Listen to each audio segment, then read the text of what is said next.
కన్న పెగుముడి ఓలే మన ఇరుముడి బంధమో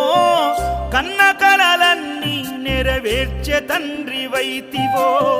రెప్పచాటు కన్నీళ్ళే కష్టాలను మోసెరో తప్పులెన్ని ఉన్నాయో మన్నించి చేరదీయరో ఓర్వలేదు కలికాలం నాయి పయనం ఆపలేదు పలికిన నోరారా శరణం కాళ్ళు కాలిపోయినా సీమునెత్తురొచ్చినా సల్ల సెమటలు వట్టి సొమ్మసిల్లినా